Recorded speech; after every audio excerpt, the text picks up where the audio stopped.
রাজনীতিতে ভিন্নমত থাকলেও ফ্যাসিবাদ প্রশ্নে আপোষ নয়, এই ইস্যুতে সবাইকে ঐক্যবদ্ধ থাকার আহ্বান জানালেন বিএনপির ভারপ্রাপ্ত চেয়ারম্যান তারেক রহমান। তিনি বলেন, সংস্কার ও নির্বাচনকে মুখোমুখি দাঁড় করানো হচ্ছে। এদিকে মির্জা ফখরুল বলেছেন, ঐক্যমত্য কমিশনের সুপারিশে রাজনীতিবিদদের বাদ দিয়ে অনির্বাচিত ব্যক্তিদের রাষ্ট্রীয় দায়িত্বে নিয়োগের প্রস্তাব অযৌক্তিক।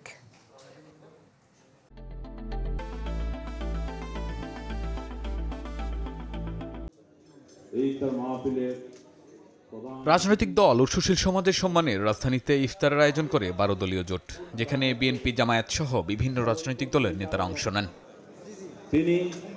অনুষ্ঠানে লন্ডন থেকে ভার্চুয়ালি যোগ দেন বিএনপির ভারপ্রাপ্ত চেয়ারম্যান তারেক রহমান।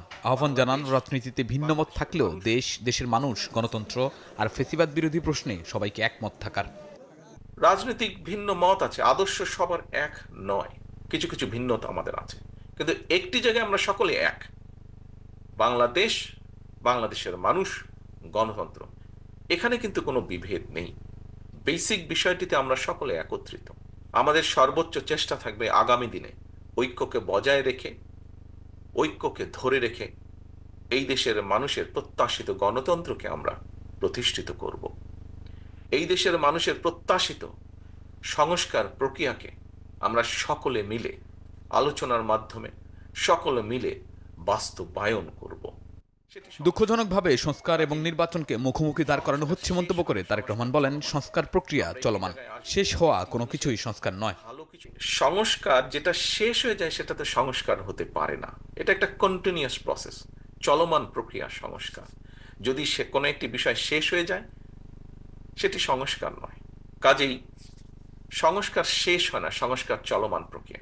আমরা একটি জায়গায় আসব, একটি জিনিসের ভালো কিছু করব, ভালো পরিবর্তন করব, পরবর্তীতে আরো বেটার কিছু করার চেষ্টা করব। এদিকে গুলশানে সংবাদ সম্মেলনে জাতীয় ঐক্যমত্য কমিশনের পাঠানো কিছু বিষয় নিয়ে প্রশ্ন তোলেন বিএনপি মহাসচিব। বলেন, কমিশনের সুপারিশে রাজনীতিবিদদের বাদ দিয়ে অনির্বাচিত ব্যক্তিদের রাষ্ট্রীয় দায়িত্বে নিয়োগের প্রস্তাব অনেকটা অযৌক্তিক। অন্তর্বর্তী সরকারকে সর্বোচ্চ নিরপেক্ষতার অবস্থান বজায় রাখতে হবে।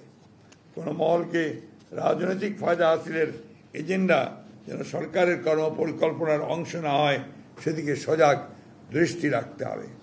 আগামী ডিসেম্বরের মধ্যে সুষ্ঠু নির্বাচন আয়োজনে সরকার এবং সেনাবাহিনীর ভূমিকার প্রতি বিএনপির আস্থা রয়েছে বলে জানান মির্জা ফখরুল।